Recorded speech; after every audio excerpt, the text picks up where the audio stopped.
जिंदाबाद आजम खां, भाई विजय सिंह, भाई विजय सिंह। नहीं, एक अब मैं हमारे राष्ट्रीय नेता, हमारे पार्टी के राष्ट्रीय अध्यक्ष श्रीमान अखिलेश यादव जी का आप सबकी तरफ से, शाहबाद मिलक तहसील की जनता की तरफ से बहुत बहुत स्वागत करता हूं, बहुत बहुत अभिनंदन करता हूं। अब मैं अपने भाई, हमारे लोकप्रिय नेता भाई विजय सिंह जी से कहूंगा कि हमारे नेता के स्वागत में आए और अपनी वाणी से हम लोगों को अवगत कराएं। भाई विजय सिंह जी। मेरी शाहबाद की जनता, प्यारी नौजवान साथियों, प्यारे बच्चों, पत्रकार बंधुओं, हमारे बीच हमारे नेता, राष्ट्रीय अध्यक्ष, पूर्व मुख्यमंत्री जी आपके बीच आ चुके हैं। दोस्तों, इनके विचारों को बड़े गौर से सुने। आपको बहुत लंबी लड़ाई लड़नी है 14 तारीख को साइकिल का बटन दबाकर, और आपको अखिलेश जी को, विजय भैया को आपको जिताकर भेजना है। जय हिंद, जय समाजवादी।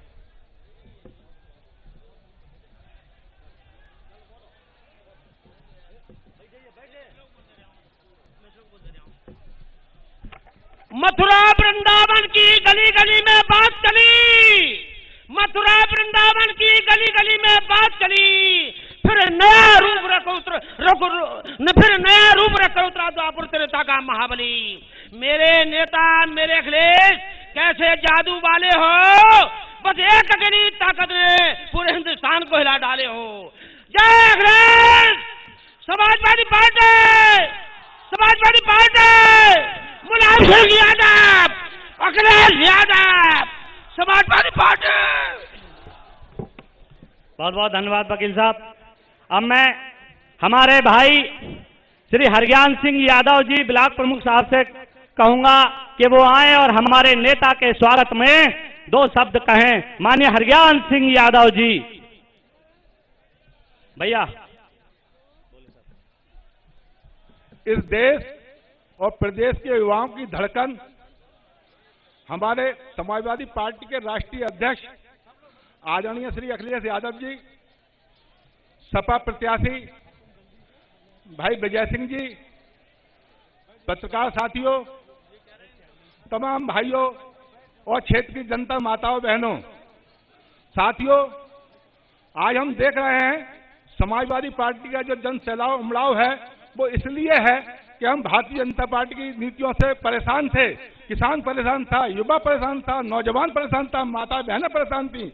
आज हमारे सामने माननीय अखिलेश यादव जी, राष्ट्रीय अध्यक्ष जी ने जो समाजवादी पार्टी का मैनिफेस्टो बनाया है वो किसानों के लिए है, वो युवाओं के लिए है, वो माता बहनों के लिए है, वो दलितों के लिए है। साथियों, आपको सबको समाजवादी पार्टी के 14 तारीख के होने वाले चुनाव में साइकिल वाले खाने का बटन दबाना है और माननीय राष्ट्रीय अध्यक्ष जी को उत्तर प्रदेश का मुख्यमंत्री बनाना है। जब माननीय राष्ट्रीय अध्यक्ष जी मुख्यमंत्री बनेंगे, किसान का भला होगा, नौजवानों का भला होगा, माताओं बहनों का भला होगा, रोजगार मिलेगा, हमें 300 यूनिट बिजली निःशुल्क मिलेगी, हमें ट्यूबवेल के लिए सिंचाई मुफ्त मिलेगी। हमारे लिए गन्ने का भुगतान एक बहुत बड़ी समस्या थी। हम महीनों पर हमें गन्ने का भुगतान नहीं मिल पाता था। हमारे राष्ट्रीय अध्यक्ष जी ने घोषणा की है कि केवल 15 दिन के अंदर हम गन्ने का भुगतान हर हालत में देंगे, गारंटी कर रही है। वो कह रहे हैं हमारी सरकार का 12 गारंटी 15 दिन के अंदर हम भुगतान करेंगे। हम किसान की MSP पे फसलें खरीदेंगे। इससे बड़ा भाइयों किसानों के लिए और कोई तोहफा नहीं हो सकता। हमें भारतीय जनता पार्टी की सरकार ने जो आंखों से मतलू अहमद साहब, चेयरमैन साहब जहां भी हों तुरंत मंच पे आ जाएं। मतलू अहमद साहब, जो हमें भारतीय जनता पार्टी की सरकार ने, जुमलेबाजों की सरकार ने हमें जो धोखा दिया है, किसानों को जो धोखा दिया है। हम 13 महीने बॉर्डर पे पड़े रहे, हमारी एक नहीं मानी, कोई समस्या नहीं सुनी, और जो आश्वासन दिया था बॉर्डर पे उस समय कि हम आपकी समस्या हल करें, कोई समस्या हमारी हल नहीं करी है। उस समय भी झूठ बोला था, बॉर्डर पर भी झूठ बोल दिया हमसे। तो साथियों, आपको ज्यादा नहीं, कुछ किसी की बात नहीं माननी है। ये भारतीय जनता पार्टी के लोगों की जुमलेबाजी कोई बात नहीं माननी है। आपको समाजवादी पार्टी की सरकार बनानी है। जब समाजवादी की सरकार आएगी तो भैमुख समाज होगा। इन्होंने जो आपके सामने बैठे हुए हैं माननीय राष्ट्रीय अध्यक्ष, इन्होंने हमें 100 नंबर 100 डायल दिया था और वो 100 डायल आने के बाद में कोई अपराध नहीं हुआ था क्षेत्र में। ये झूठ बोलते हैं भैमुख समाज देंगे। भैमुख समाज केवल आदरणीय अखिलेश यादव जी ने दिया था हमें, इन्होंने कोई भैमुख समाज नहीं दिया हमें। अब मैं स्वागत करूंगा हमारे युवा नेता आली अब्दुल्ला आजम खान साहब का। वो उनके साथ में माननीय राष्ट्रीय अध्यक्ष जी सबका अभिवादन कर रहे हैं, जनता का हौसला अफजाई कर रहे हैं। अब मैं हमारे नौजवान नेता आदरणीय अब्दुल्ला आजम खान साहब हमारे बीच में आ गए हैं, मैं उनका स्वागत करूंगा।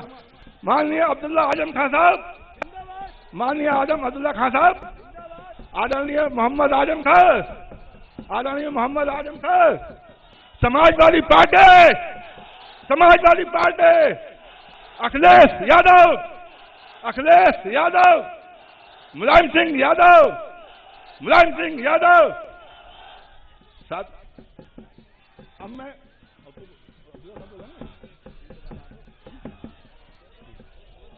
हमारे बीच न सिर्फ रामपुर बल्कि उत्तर प्रदेश की धड़कन माननीय अब्दुल्ला खान साहब आ चुके हैं, जिनको सुनने के लिए रामपुर की जनता बेताब रहती है। जो तेज, जो ओजस इनकी बाणी में आया है वो देखने और सुनने के लायक है। जब ये सुनते हैं सभाएं खामोश होती हैं, जब ये बोलते हैं तो सभाएं खामोश होती हैं। एक क्रांतिकारी नेता हमारे बीच में है। मैं स्वागत कर रहा हूं हमारे राष्ट्रीय अध्यक्ष माननीय अखिलेश यादव जी और हमारे रामपुर की जान और शान भाई अब्दुल्ला साहब का भी, जो हमारे बीच आए हैं। इनका बहुत बहुत आप सबकी तरफ से स्वागत है। धन्यवाद।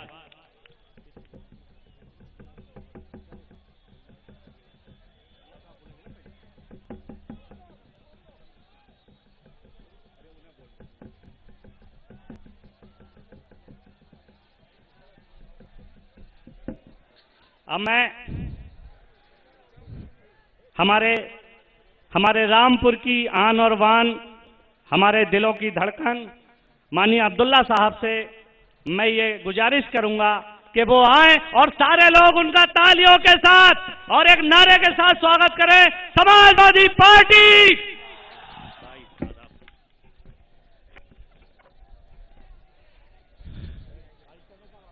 आज की इस सभा में मौजूद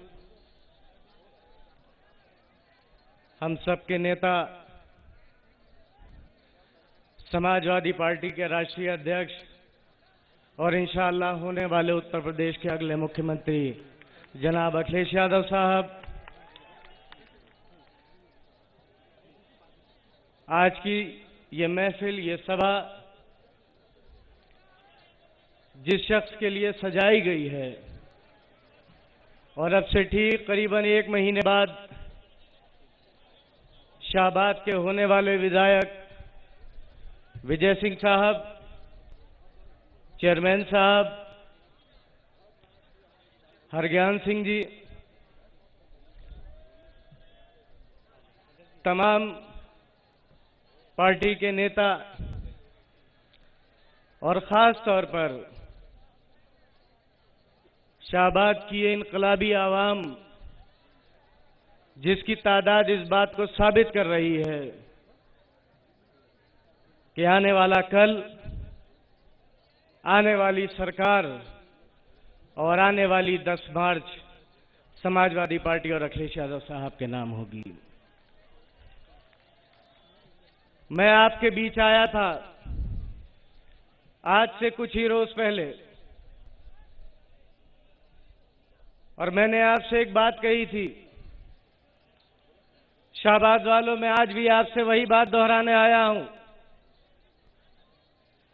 अपने साथ हुए हर जुल्म, हर जाति और हर नाइंसाफी का हिसाब लेना 14 तारीख को, जो तुम्हारे साथ हुआ, जो नौजवानों के साथ हुआ, जो किसानों के साथ हुआ, जो माओ बहनों के साथ हुआ, उसका हिसाब लेना सरकार से। हिसाब लेना उस सिस्टम से जिसने तुम्हें बेरोजगार रखा, जिसने तुम्हें 2 वक्त की रोटी के लिए मजबूर बना दिया। हिसाब लेना उनसे जिन्होंने तुम्हारे बच्चों की तालीम छीनी, और एक ऐसा इंसान जिसने अपनी जिंदगी के 40 साल यहां के लोगों के लिए काम करने में गुजार दिया, वो इंसान आज एक 8 बाय 8 की कोठरी में बंद है। बंद है वो शख्स। हिसाब लेना भारतीय जनता पार्टी की सरकार से, हिसाब लेना उस इंसान की आंख से गिरे हर आंसू का, हिसाब लेना उसके साथ हुए हर जुल्म का, हिसाब लेना अपने बच्चों के साथ हुए हर जुल्म का, हिसाब लेना। और याद रखो, मैंने उस दिन कहा था कि मैं और आप कभी बादशाह नहीं हो सकते, लेकिन आपके वोट के बगैर भी कोई बादशाह नहीं हो सकता। मौका है आपके पास, 14 तारीख को मौका है आपके पास। उस मौके का इस्तेमाल करना। और देखो, मैं आज आपको जिम्मेदारी देकर जा रहा हूं, क्योंकि बहुत ज्यादा नहीं बोलूंगा। अखिलेश जी का आज बहुत लंबा कार्यक्रम है। पिछले चुनाव में जब आजम साहब आए थे तो उन्होंने कहा था कि अगर स्वार से मेरा एक बेटा लड़ रहा है तो शाहबाद से मेरा दूसरा बेटा लड़ रहा है। उनके इन जज्बात का, उनके इन एहसासों का, उनकी इस मोहब्बत की लाज रखिएगा और 14 तारीख को विजय सिंह साहब को यहां से जिताकर भेजिएगा। और मैं अपनी बात अपने उस शेर के साथ खत्म करूंगा। वो शेर मैंने समाजवादी पार्टी के कार्यालय में कहा था और वो लोगों को बहुत पसंद आया। आज मौका है, अध्यक्ष जी यहां मौजूद हैं। कुछ देर की खामोशी है, फिर शोर आएगा। कुछ देर की खामोशी है, फिर शोर आएगा। तुम्हारा सिर्फ वक्त आया है, हमारा दौर आएगा। बहुत शुक्रिया। बहुत बहुत शुक्रिया हमारे नौजवान विधायक, हमारी आन वान शान अब्दुल्ला साहब का। और अब सारे लोग पहले बहुत जोर से तालियों से स्वागत करेंगे हमारे राष्ट्रीय अध्यक्ष जी श्री अखिलेश यादव जी का। और एक नारा लगाए, समाजवादी पार्टी, समाजवादी पार्टी, श्री अखिलेश यादव, जय जय जय जय जय अखिलेश।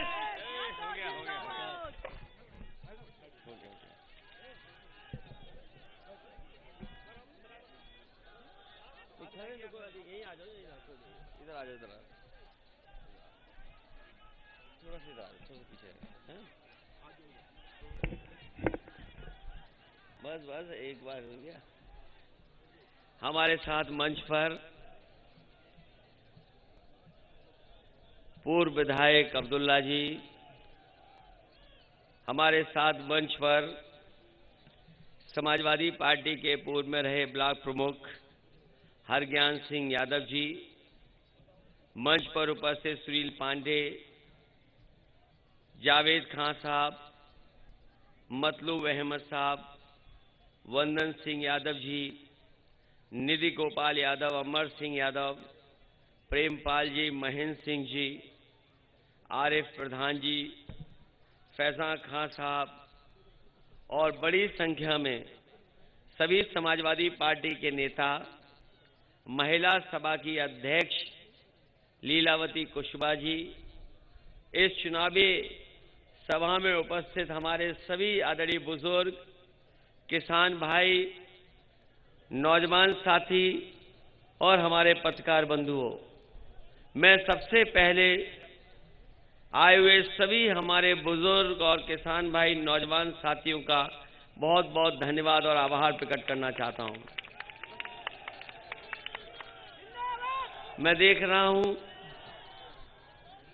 कि अभी मैदान हमारा भर गया है और लोग अभी भी आ रहे हैं। मैं देख रहा हूं मैदान हमारा भर गया है और लोग अभी भी चल करके आ रहे हैं। ये जो उत्साह और नारे जो लग रहे हैं वो इसलिए नारे लग रहे हैं, लोगों को इंतजार था 10 मार्च का। ये जो उत्साह और जोश इसलिए दिखाई दे रहा है कि लोगों को इंतजार था 10 मार्च का जब परिणाम आएगा, लेकिन जिस तरीके से कल मतदान हुआ है, वोट पड़ा है, जो चुनाव का परिणाम आना था 10 मार्च को, वो कल शाम ही परिणाम आ गया है। ये बात तो आपको सबको पता लग गया है कि हवा किस तरफ चल रही है। इस बार हवा भारतीय जनता पार्टी की खराब है और सफाया होने जा रहा है।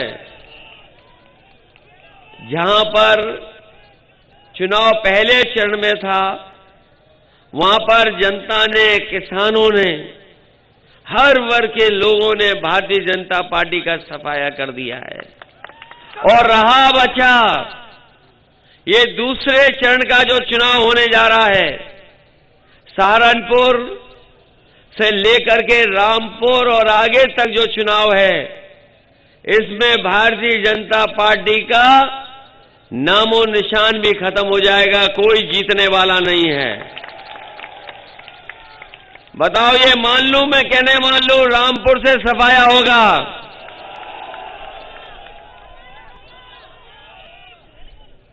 होगा कि नहीं होगा सफाया? और सफाया नहीं हुआ तो याद रखना, अभी कुछ दिन पहले खाद लेने गए होगे। बताओ, खाद मिल गई कि नहीं मिल गई? और जब घर पे आए होगे, खाद की बोरी चेक की होगी तो 5 किलो साफ हो गई कि नहीं हो गई? ये बोरी में चोरी करने वालों को वोट तो नहीं दोगे? और गन्ने का बकाया अभी भी बकाया है, भुगतान नहीं हो पाया। बिजली का जब बिल आता है तो करंट लगता है कि नहीं लगता है? और जैसे ही बिजली का बिल हाथ में आता है, हमारे गरीब लोगों को करंट लग जाता है बिल से। कुछ लोगों पर मुकदमे भी हैं, परेशान भी किया बिजली को लेकर के। इसलिए समाजवादी पार्टी ने तय किया है, समाजवादी सरकार बनेगी तो हमारे गरीबों को 300 यूनिट का कोई बिल आने वाला नहीं है बिजली का। 300 यूनिट बिजली फ्री। और जैसा नेताजी ने किया था, सिंचाई के लिए बिजली माफ, एक भी पैसा सिंचाई के लिए नहीं देना पड़ेगा।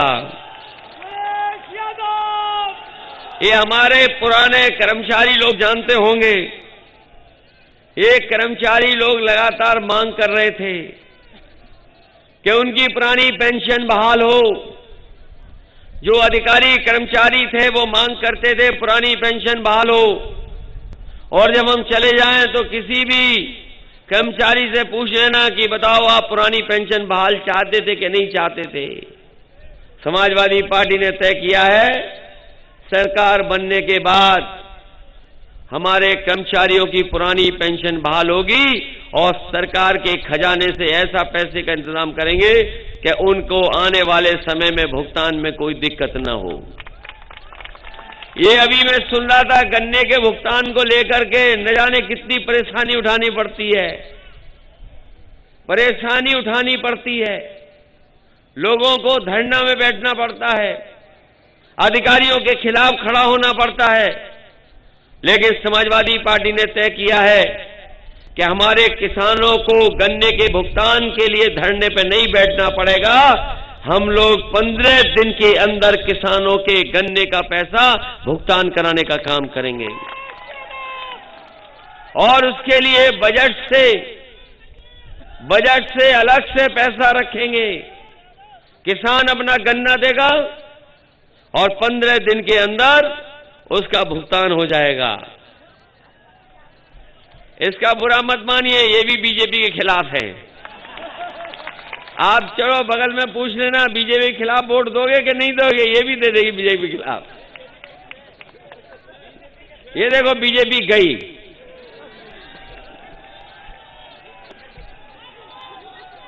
इधर से आई उधर से चली गई बीजेपी। इसलिए साथियों, ये चुनाव हमारे आपके भविष्य का चुनाव है, लोकतंत्र को बचाने का चुनाव है। बाबा साहब भीमराव अम्बेडकर जी ने हमें संविधान दिया और संविधान से हमें बहुत हक और अधिकार मिलते हैं। अगर कहीं हम लोग अपने आप को बराबरी पर समझते हैं तो कहीं न कहीं बाबा साहब भीमराव अम्बेडकर जी ने जो संविधान दिया है उसके माध्यम से हमें बराबरी का हक और सम्मान मिलता है। लेकिन जब से भारतीय जनता पार्टी की सरकार आई है, एक एक कर करके बाबा साहब भीमराव अम्बेडकर जी के अधिकार दिए हुओं को खत्म करने में लगी है। जो लोग पढ़ते लिखते होंगे जानते होंगे कि नई लोकसभा बन रही है दिल्ली में, नई लोकसभा बना रहे हैं भारतीय जनता पार्टी के लोग। हो सकता है संविधान को ही बदल दें। इसलिए साथियों, हम कहना चाहते हैं, जहां ये आपका हमारे भविष्य का चुनाव है, किसानों का चुनाव है, वहीं ये संविधान को बचाने का भी चुनाव है। बताओ, संविधान को बचाने का काम करोगे कि नहीं करोगे इस चुनाव में? ये बीजेपी के लोग कुछ भी कर सकते हैं और उनके लखनऊ में बैठने वाले वो कुछ भी और कर सकते हैं। ये बाबा मुख्यमंत्री को हटाने वाला भी चुनाव है। बताओ, बाबा मुख्यमंत्री को हटाओगे कि नहीं हटाओगे? ऐसे मुख्यमंत्री जिन्होंने खेतों पे तार लगवा दिए, खेतों पे तार लगे कि नहीं लगे हैं? और हमारी गाय मां भूखी है, हजारों करोड़ रुपया आया गौशाला में, पता नहीं पैसा कहां चला गया, जाने कहां पैसा चला गया।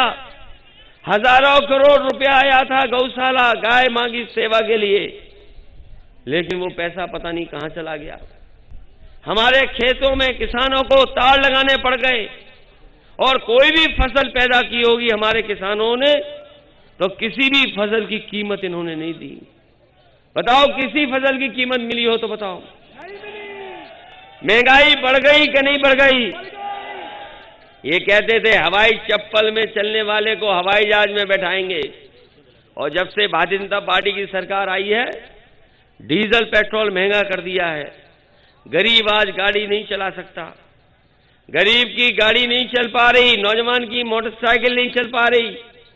बताइए, पेट्रोल ऊपर पहुंच गया नहीं पहुंच गया? 100 रुपए पार आ गया कि नहीं? तो सोचिए, ये हालत है। गरीबों से पैसा लेकर के अमीरों की तिजोरी भरने का काम अगर किसी ने किया है तो वो भारतीय जनता पार्टी के लोगों ने किया है। इसलिए भारतीय जनता पार्टी के खिलाफ आज हर वर्ग के लोग खड़े हैं। कोई वर्ग नहीं बचा जो उनके खिलाफ ना खड़ा हो। आज नौकरी को लेकर के, रोजगार को लेकर के सवाल है। कोई नौकरी नहीं मिल रही नौजवानों को, रोजगार नहीं है। जो कारखाने उद्योग नौकरी रोजगार भी देते थे वो कारखाने उद्योगों को बेचने का काम किया है। ये बड़े बड़े कारखाने जो भारत में लगे थे सब बेच दिए गए। ये जो हवाई जहाज चल रहे थे सरकारी, वो हवाई जहाज बेच दिए। हवाई जहाज जहां खड़े होते थे वो हवाई अड्डे बेच दिए। पानी के जहाज बेच दिए। पानी का जहाज जहां खड़ा होता बंदरगाह बेच दिए। ट्रेनें बिकने जा रही हैं, रेलवे स्टेशन की जमीनें बेच दी। और ये एक दिन अगर इन्हें फिर मौका मिल गया तो हो सकता है कानून ला करके न जाने क्या क्या चीजें बेचने लगे। बताओ, बिकना शुरू हो गया कि नहीं बिकना शुरू हो गया?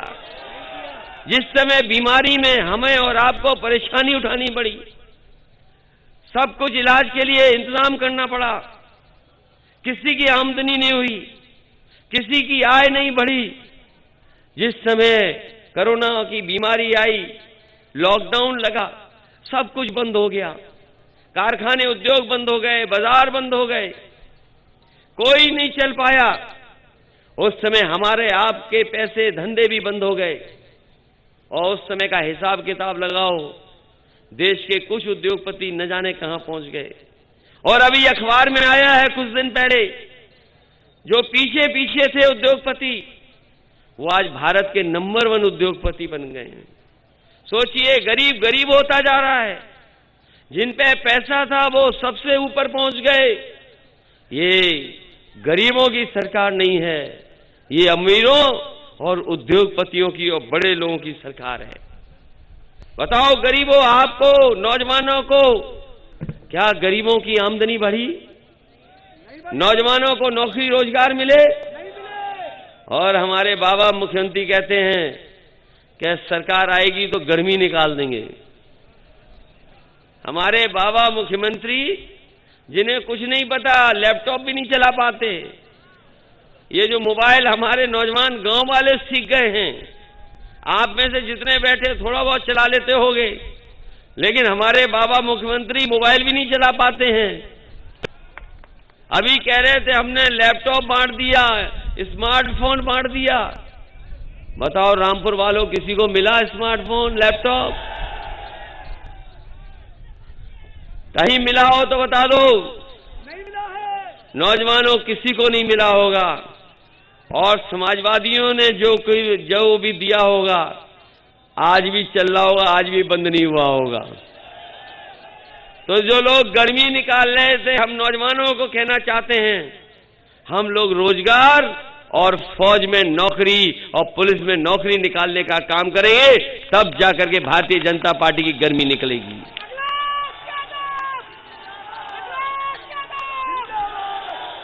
और फिर गर्मी निकालने वालों के लिए तो हम ये कह सकते हैं, जो लोग जानते होंगे फ्रिज कैसे चलती है, गर्मी निकालने के बारे में तो हम इतना ही कह सकते हैं कि जो लोग जानते होंगे फ्रिज कैसे चलाई जाती है। फ्रिज में सामान सब ठंडा रहता है और कभी कभी जब फ्रिज खराब हो जाती है तो सब गर्म हो जाता है। ये है कि नहीं है? तो बताओ, हमारे बाबा मुख्यमंत्री क्या कंप्रेसर है जो गर्मी निकाल देंगे? क्या कंप्रेसर है वो? इसलिए साथियों, ऐसे मुख्यमंत्री जो कुछ नहीं जानते, उन्हें हटाना है।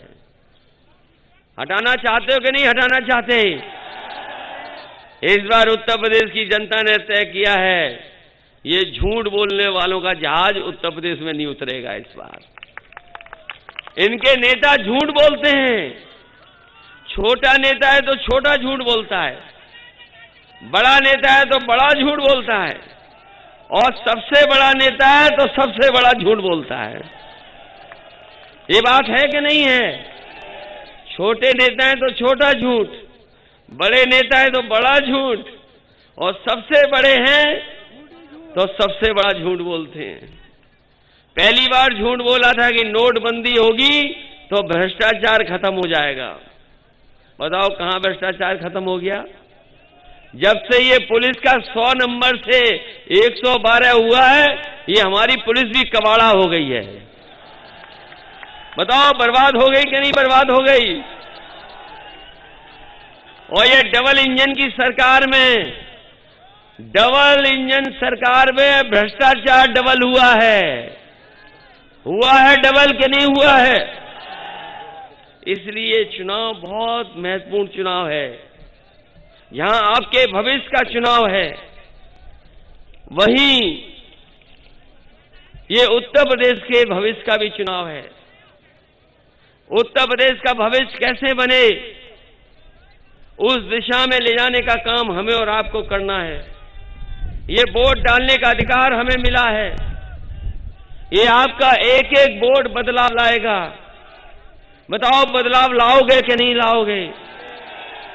आज जब हम लोग चुनाव लड़ रहे हैं, अब्दुल्ला तो आ गए हमारे बीच में, 2 साल इन्हें परेशानी में उठाना पड़ेंगे। बताओ, 2 साल इन्हें झूठे मुकदमों में रहना पड़ गया। मोहम्मद आजम खान साहब, उनके बिना हमारा चुनाव ये चल रहा है। वो होते तो चुनाव दूसरे तरीके से होता। और झूठे मुकदमों में जेल चले गए। मैं बस इतना कहना चाहता हूं, झूठे मुकदमों की उम्र नहीं होती कुछ। झूठे मुकदमे की उम्र ज्यादा नहीं होती। झूठे मुकदमे का सफाया होने का काम होगा। सोचो आप, कभी कल्पना करो आप, इनके ऊपर तो झूठे मुकदमे लगे और वो जानते होंगे काय काय के मुकदमे लगे हैं। पेड़ चोरी का भी मुकदमा है, भैंस चोरी का मुकदमा है, बकरी चोरी का मुकदमा है, किताब चोरी का मुकदमा है, शराब की बोतलों का मामले का है इन पे मुकदमे। न जाने कितने मुकदमे हैं। इन्हें तो जेल में रहना पड़ रहा है। जिन्होंने अखबार पढ़ा होगा आज का, बताओ जीप से कुचलने वाले को जेल से बाहर आ गया कि नहीं आ गया, बताओ। इन पे मुकदमे भैंस के, इन्हें जेल में रहना पड़ रहा है। मुकदमे किताब चोरी के हैं, इन्हें जेल में रहना पड़ रहा है। और जिनको आपने टीवी पर देखा, आज भी वीडियो है कि जीप सर किसानों को कुचल दिया, वो बताओ जेल से बाहर हैं। यही न्यू इंडिया है कि जो तरक्की पसंद होगा, जो यूनिवर्सिटी बनाएगा, जो आपके हक और सम्मान के लिए लड़ेगा, उसको सजा होगी, उसे जेल भेजा जाएगा। और जो किसानों को कुचल देगा, उसको जेल से बाहर कर दिया जाएगा। सोचिए, ये है new India Bharatiya Janata party का।